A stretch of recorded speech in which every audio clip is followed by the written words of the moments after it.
Assalamualaikum warahmatullahi wabarakatuh. Ketemu lagi dengan saya Ahmad Solehin. Pada video kali ini kita akan membahas mengenai keamanan data dan database. Ya, ini merupakan bagian dari mata kuliah manajemen data dan manajemen basis data yang ada di Universitas Budi Luhur. Ya, namun demikian mudah-mudahan video ini atau materi ini juga bermanfaat untuk semuanya, baik mungkin mahasiswa, dosen, praktisi, dan sebagainya. Baik, jadi kita akan overview-nya, kita akan bahas mengenai security overview, security requirement, aturan otorisasi, dan encryption. Jadi tidak hanya konsep, insya Allah nanti akan kita bahas terkait dengan teknis pengamanan database juga. Oke, jadi terkait dengan security itu ada 4 kunci permasalahan atau kunci utama gitu kan ya, di bidang security database atau keamanan database ya. Yang pertama adalah ada availability, authenticity, integrity, dan confidentiality ya. Kita akan bahas satu persatu gitu kan ya. Nah, namun sebelum itu ini ada sedikit ilustrasi ya terkait dengan security gitu kan ya. Security itu lebih penting daripada usability ya, yang bilang gitu kan ya. Dalam dunia sebenarnya tidak ada yang bisa menggunakan apapun gitu kan ya. Jadi security intinya sih apa namanya, berlawanan ya dengan usability, dengan kenyamanan ya. Jadi kadang harus security-nya tinggi, security-nya luar biasa gitu kan ya, maka kadang kenyamanan itu berkurang gitu kan ya. Ya, kita harus nginput password, kita harus masukin ini, masukin itu, dan sebagainya untuk verifikasi dan menjamin keamanan. Tapi itu kan merepotkan gitu kan ya. Nah, sehingga dalam hal membuat strategi terkait dengan pengamanan itu juga jangan lupa kita harus tetap mengedepankan juga usability ya, atau kenyamanan ya dari pengguna gitu kan ya. Ini diilustrasikan gitu kan ya, untuk melengkapi prosedur login itu harus memandang matahari secara langsung. Nah, ini candaan aja gitu kan ya. Kadang ada hal-hal yang memang merepotkan gitu kan ya, kaitannya dengan security itu. Oke, kita bahas tadi ya, ada 4 prinsip atau 4 kunci dari terkait dengan security yang tentunya itu harus dikonsolidasikan nanti gitu kan ya. Yang pertama adalah availability. Prinsipnya adalah data itu dibutuhkan untuk ketersediaan setiap saat gitu kan ya. Ya, kita harus menyediakan data setiap saat ya. Kita juga harus menyediakan data untuk user-user yang tepat ya, user-user yang memang berhak atas data tersebut gitu kan ya. Kemudian yang ketiga, kita harus menyediakan atau men-track, bisa melacak gitu kan ya, siapa saja yang akses gitu kan ya, dan kapan termasuk gitu kan ya mengakses suatu data ya. Ini harus bisa di tracking gitu kan ya. Security yang baik itu ya, data bisa disediakan kapan saja, availability-nya itu. Kemudian data tersedia untuk user yang tepat ya, jangan sampai nilai mahasiswa A bisa diakses oleh mahasiswa B misalnya gitu kan ya. Itu kan tidak tepat gitu kan ya. Kemudian harus bisa di tracking, ya, selain untuk keperluan nanti kalau terjadi sesuatu, juga untuk ya melihat gitu kan ya, siapa saja yang pernah akses data ya, dia melakukan apa dan sebagainya, itu harus bisa tercatat dengan baik ya. Itu security yang baik. Ya, kemudian yang kedua, authenticity gitu kan ya. Kita harus memastikan bahwa data itu tadi diedit oleh sumber yang terpercaya ya, sumber yang memang berhak gitu kan ya. Kemudian juga mengkonfirmasi apakah user yang akses itu memang benar-benar user tersebut gitu kan ya. Makanya seringkali pada saat akses biasanya ditanya beberapa mungkin pertanyaan atau konfirmasi gitu kan ya, bahwa memang itu user yang bersangkutan. Ya termasuk ya, yang sering kita lakukan pada saat kita submit satu formulir, ada CAPTCHA ya. Are you human gitu kan ya. Ya kita ya entah itu dimunculkan gambar kita suruh milih dan sebagainya gitu, atau nyocokin gambar kemudian mengetikkan teks yang muncul di gambar dan sebagainya. Itu semua untuk memastikan bahwa kita itu manusia gitu kan ya. Ya, mungkin nanti ada juga are you human gitu kan ya, sudah kita isi are you sure dan seterusnya. Ya itu kadang membuat kita repot juga gitu kan ya. Tapi itu dalam rangka mengotentifikasi apakah kita memang user yang berhak akses atau tidak. Yang ketiga, perlu untuk memverifikasi apakah permintaan laporan misalnya gitu ya, itu datang dari user yang berhak gitu ya.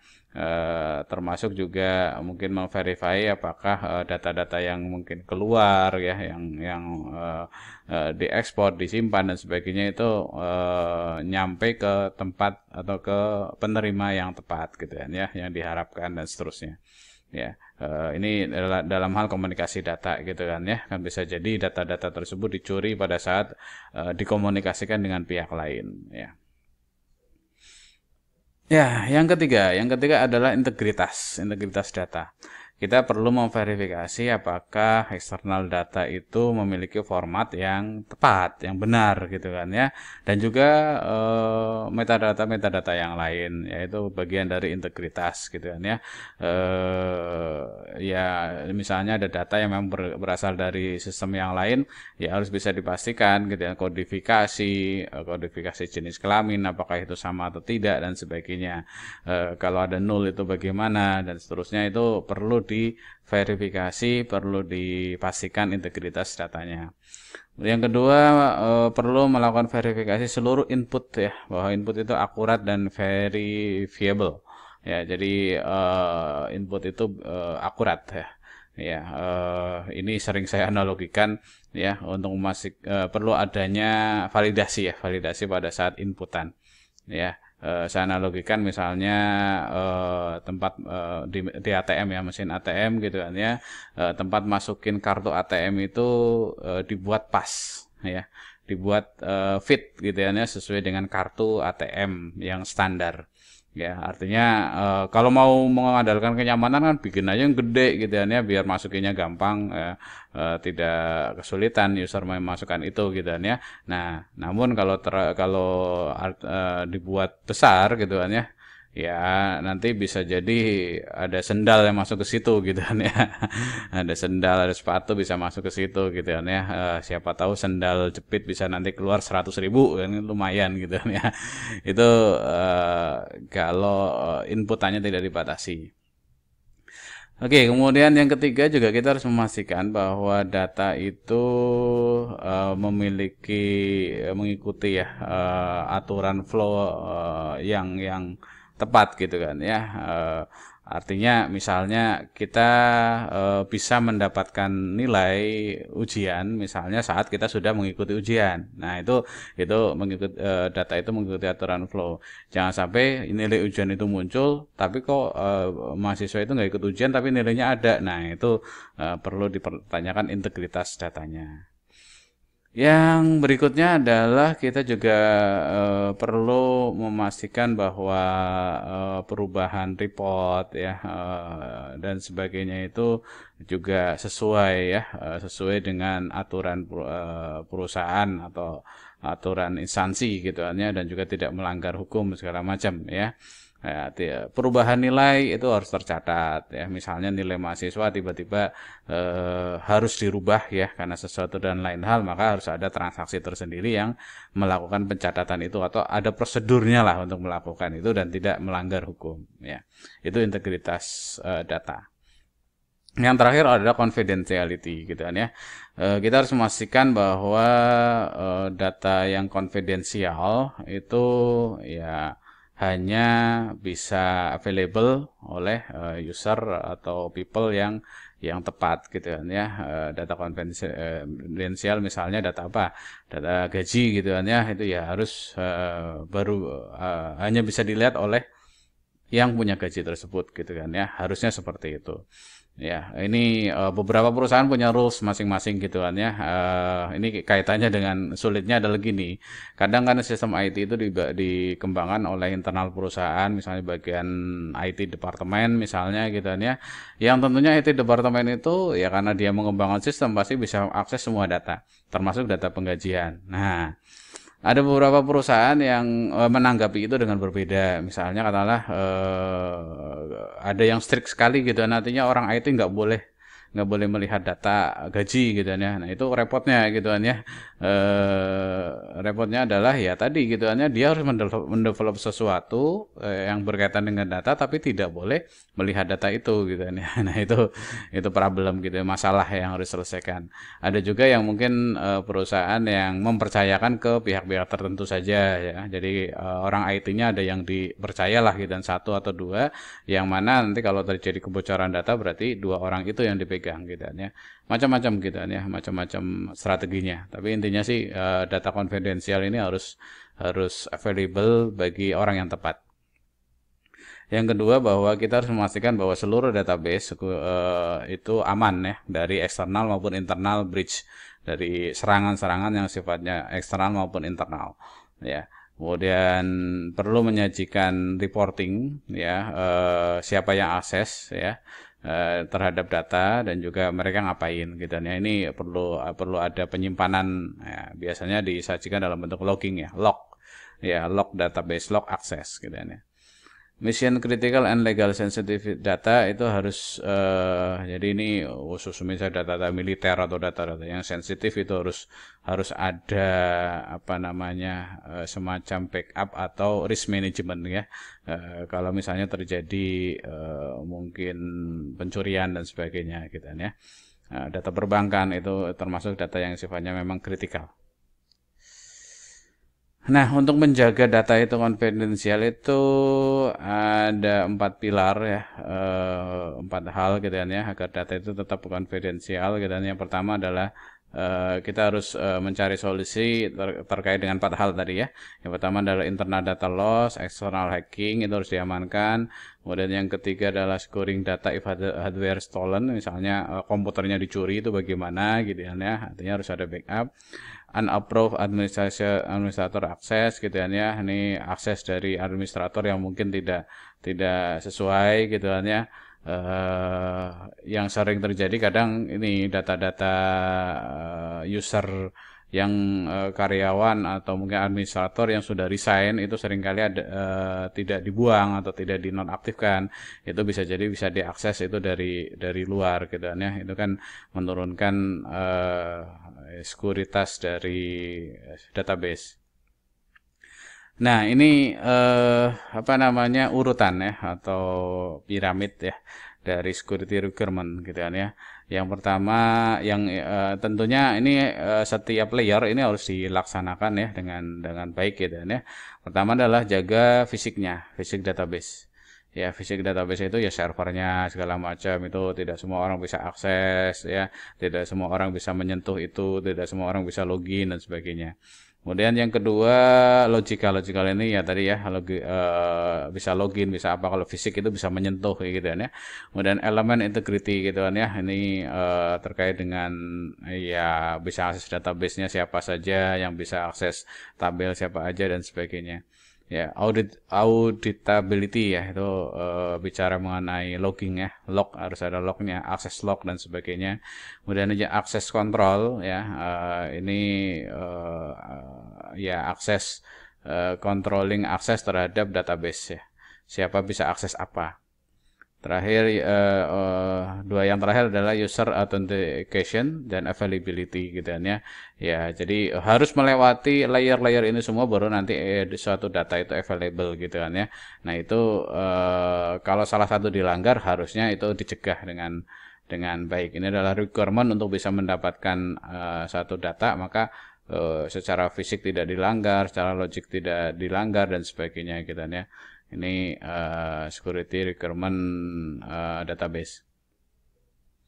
Ya, ini dibahas satu persatu gitu kan ya. Physical tadi bicara mengenai bagaimana secara fisik itu mencegah terjadinya failure di hardware, ya, harus ada UPS, harus ada regular backup dan sebagainya. Termasuk power failure ya, ini harus ada UPS tadi ya. Kemudian logical itu maintain log transaksi gitu kan ya. Kemudian reply log to restore the system gitu kan ya. Nah, ini harus ada catatan kapan log terakhir ya, sehingga terjadi sesuatu bisa balikin ke log tersebut. Elemen integrity seperti field check ya, apakah fieldnya itu bisa diakses oleh user ya, akses kontrol itu bicara mengenai apakah satu authorized user ya, hanya authorized user itu yang bisa update dan sebagainya gitu ya. Termasuk juga referensial integritas yang pernah kita bahas di video terdahulu ya, itu juga memastikan elemen-elemen dari database itu bisa integritasnya terjaga. Selanjutnya adalah auditability gitu ya. Ini bicara tadi sudah saya singgung mengenai log ya, log dari database ya, read dan write-nya itu seharusnya ada. Biasanya sih database modern itu DBMS saat ini rata-rata lognya itu otomatis ada gitu ya. Itu harus dipastikan memang jalan.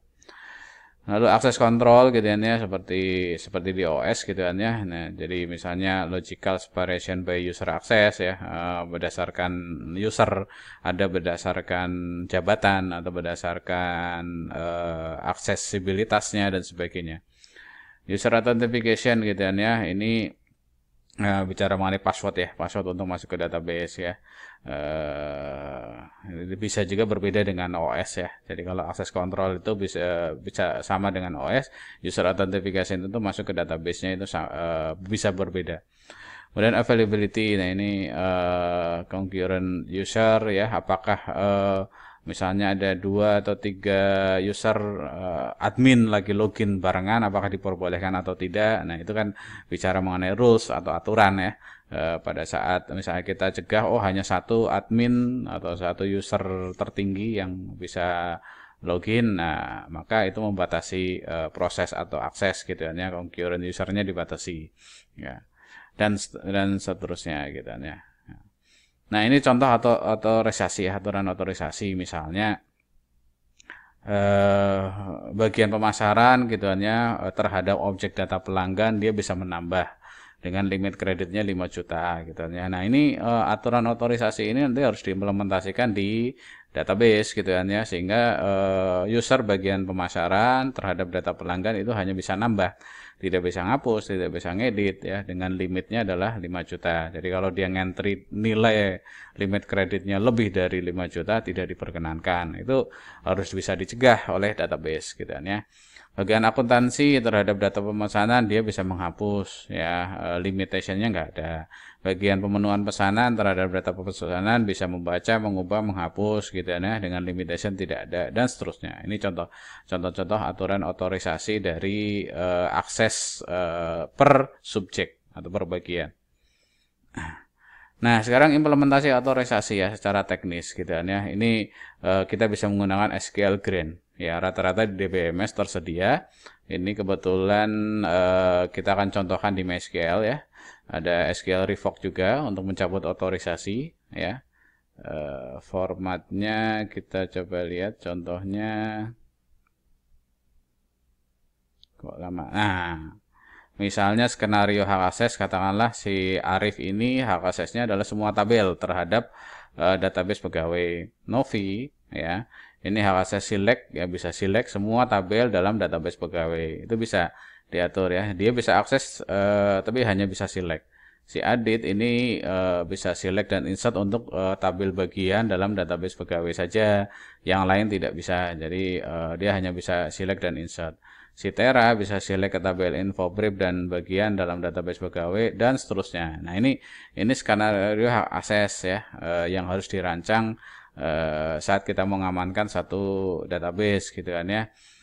Oke, bagaimana caranya gitu kan ya. Nah, contoh misalnya untuk user Arif tadi, katakanlah kita bikin usernya, kemudian grant all on pegawai.bintang to Arif. Nah, ini artinya kita mengizinkan semua akses, semua hak ke si Arif ya terhadap database pegawai karena .bintang. Seluruh tabel bisa diakses oleh si Arif ini ya. Grant all. Nah, jenis grant itu ada banyak sebenarnya. Ada grant select, grant insert, grant update, grant delete, grant index, grant drop dan sebagainya gitu kan ya. Ini masing-masing punya spesifikasi. Misalnya kalau grant select ya hanya bisa select, hanya read. Grant insert hanya bisa untuk operasi insert. Ya, grant drop ini bisa menghapus tabel. Nah, ini jangan sampai diberikan ke orang sembarangan. Grant execute ini bisa mengexecute prosedur ya, prosedur yang sudah ada ya. Kemudian ada grant all ini seluruhnya bisa ya, dan seterusnya. Oke, contoh ini lanjutan tadi ya, memberikan hak akses select aja. Nah, ini grant select ya. Jadi kalau tadi kan yang si Arif grant all ya. Kalau ini grant select on pegawai.bintang to Novi. Jadi Novi ini bisa mengakses ke seluruh tabel di database pegawai ya, tapi hanya bisa aksesnya select, hanya baca. Ya, tidak bisa edit, tidak bisa hapus ya, dan sebagainya. Nah, kalau yang tadi kolom tertentu boleh ya. Jadi kalau di MySQL itu bisa sampai kolom ya. Bisa sampai kolom gitu kan ya. Kalau di Oracle malah bisa sampai baris. Jadi si user A hanya bisa update di baris tertentu saja itu bisa. Ya, kalau di MySQL kebetulan sampai kolom. Misalnya grant select nib, kode bagian, update nib kode bagian, ya on pegawai.pekerjaan tuh tera. Jadi si tera ini hanya bisa menselect nib dan kode bagian. Ya. Walaupun mungkin di tabel pekerjaan ini ada banyak fieldnya, tapi hanya bisa menselect nib dan kode bagian. Update juga demikian, hanya nib dan kode bagian. Jadi itu ya membatasi akses sampai ke tahapan kolom. Nah, berikutnya ada grand option. Nah, grand option ini juga spesial ya.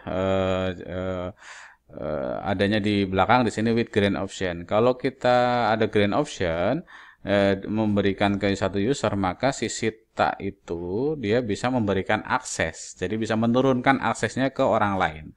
Ya, jadi pemakai Sita ini bisa memberikan grand select ke Fandi karena dia bisa select ya. Jadi selectnya bisa diturunkan lagi gitu. Grand aksesnya bisa diturunkan lagi. Tapi si Novi ini nggak bisa menurunkan ke user yang lain ya, karena grand select on database bintang on Novi ini tidak with grand option. Sehingga Novi tidak bisa menurunkan aksesnya ke orang lain. Oke, itu terkait dengan database. Nah, ini kaitannya dengan database itu juga kita bisa sering dibahas mengenai enkripsi. Nah, bagaimana dengan enkripsi?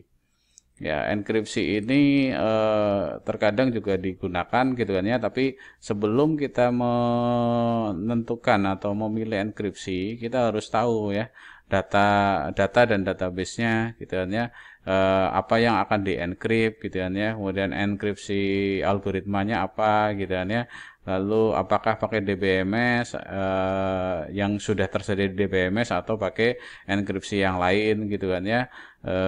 Kemudian ya bagaimana dengan performance-nya, karena biasanya kalau enkripsi itu akan mempengaruhi performance gitu ya, akan lebih lambat gitu ya. Kemudian siapa yang memproteksi dari enkripsi tadi gitu, dan siapa yang mengetahui kuncinya, siapa yang mengetahui aksesibilitasnya atau prosedurnya dan sebagainya. Kemudian, nah ini keuntungan dan kelebihannya itu bagaimana gitu kan ya, apakah worth it enggak gitu kan ya dengan melakukan enkripsi tadi gitu kan ya.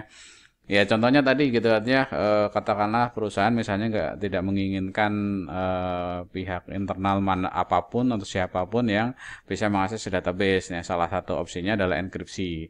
Nah, enkripsi itu bisa dilakukan ke value misalnya ke gaji. Jadi walaupun mungkin ada seseorang bisa membobol database ya, tapi secara value tidak kelihatan tanpa tahu key-nya.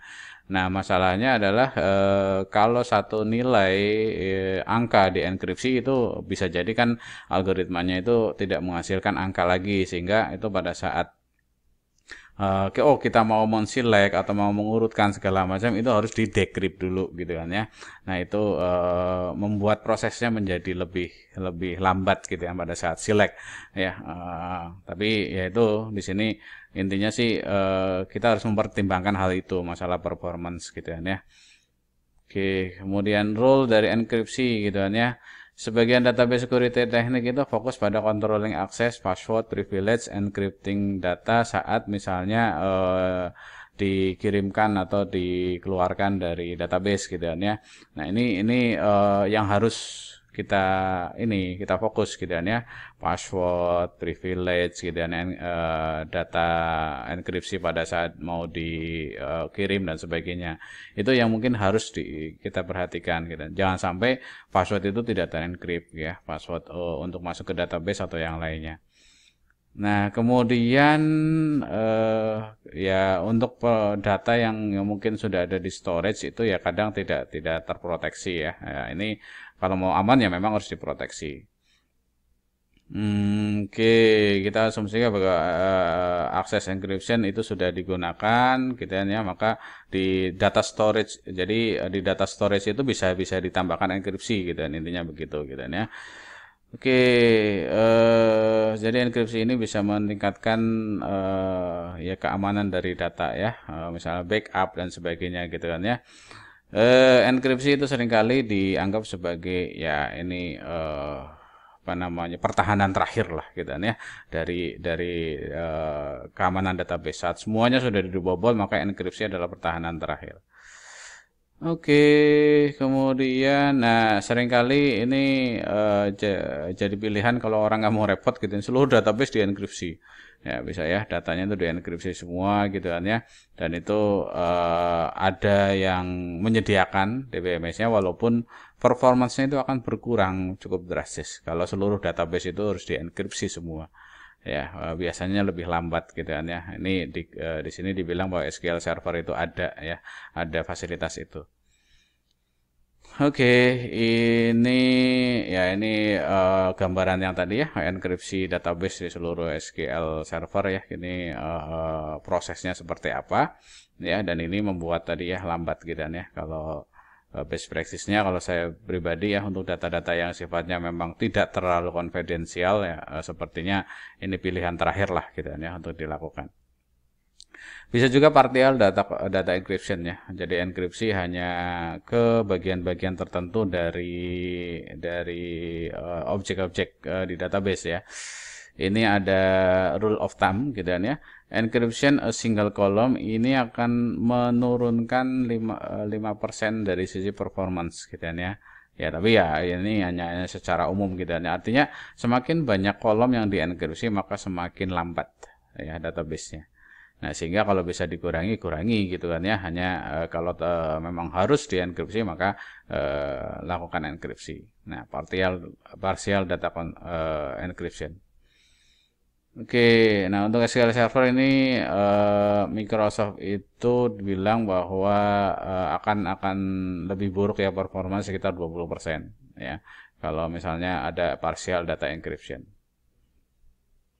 Oke, problemnya adalah pada saat tadi ya datanya sangat banyak itu tentu enkripsi akan membuat itu menjadi lebih lambat gitu kan ya. Oke.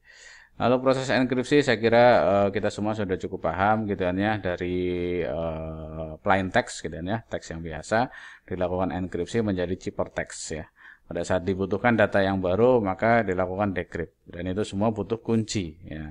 Kunci baik itu ya kunci yang sifatnya private atau sifatnya public ya. Dan kembali ke plain text ya. Jadi pada saat select kita harus mengubah ciphertext itu menjadi plain text. Pada saat insert kita harus mengubah plain text ke ciphertext dan sebagainya. Ya itu membutuhkan proses yang tambahan ya. Algoritma enkripsi ada banyak ya, ada DES ya, data encryption standar gitu ya. Ini yang mungkin jadi standar enkripsi di seluruh database ada gitu kan ya. Kemudian ini bisa jadi masih rentan terhadap serangan brute force gitu kan ya. Oke, kemudian ya beberapa database awal itu ya masih ada beberapa yang masih menggunakan Dash gitu kan ya. Nah, ini masih saat ini juga masih bisa dipakai gitu kan ya. Yang lebih baru adalah peningkatannya adalah triple dash ya. Ini peningkatan kunci ya dari algoritma dash gitu kan ya. Jadi lebih baik ya dari plain text itu kemudian ada 3 kunci, kemudian baru nanti ticker text ya. Lebih lebih secure tapi lebih slower atau lebih lambat ya. Karena kuncinya banyak gitu kan ya. Ibaratnya kuncinya dienkripsi lagi sebanyak 3 kali. Itu triple dash. Standar yang lain adalah AES ya. AES ini kita bisa pilih dengan ukuran kuncinya 128, 192 atau 256 gitu kan ya. Sering disebut AES 128, AES 192 dan sebagainya. Ya, semakin tinggi bit yang digunakan maka semakin panjang key-nya yang dibutuhkan, dan itu tentunya akan semakin aman gitu kan ya, walaupun nanti ininya apa namanya komputasinya akan semakin lambat. Ini dianggap more secure, lebih aman saat ini ya dibanding Dash ya. Sehingga mungkin pilihan AES itu lebih baik. Opsi lain adalah RC45 ya. RC45 ini merupakan algoritma simetrik ya. Jadi kuncinya itu untuk enkripsi maupun dekripsi sama gitu kan ya. Kemudian cepat ya dan juga fleksibel ya. Lalu kuncinya bisa variabel ya. Kalau yang tadi AES itu fix gitu ya, kuncinya misalnya 8 digit ya 8 digit gitu ya. Kalau user kurang dari itu harus tambahin karakter yang lain. Kalau ini bisa variabel length gitu ya, jadi bisa panjang pendeknya bisa diatur oleh user. Ya, ini didukung oleh Oracle dan DB2 untuk RC5, RC5. Kemudian encryption di dalam DBMS juga sama gitu kan ya. Ya tadi ya kuncinya adalah kita mengenkripsi data yang memang benar-benar kritikal gitu kan ya. Selain itu kalau bisa tidak perlu ya tidak usah gitu kan ya. Nama nggak usah lah dienkripsi gitu kan ya. Nama dienkripsi buat apa gitu kan ya. Tapi kalau mungkin value-value yang sifatnya konfidensial saya kira perlu dienkripsi. Oke, baik. Ini ada beberapa referensi mungkin bisa dibaca dan dipelajari. Demikian ya penjelasan mengenai keamanan data dan database ya. Mudah-mudahan bermanfaat ya. Sampai ketemu lagi di video yang lain. Saya Ahmad Solihin. Saya akhiri. Assalamualaikum warahmatullahi wabarakatuh.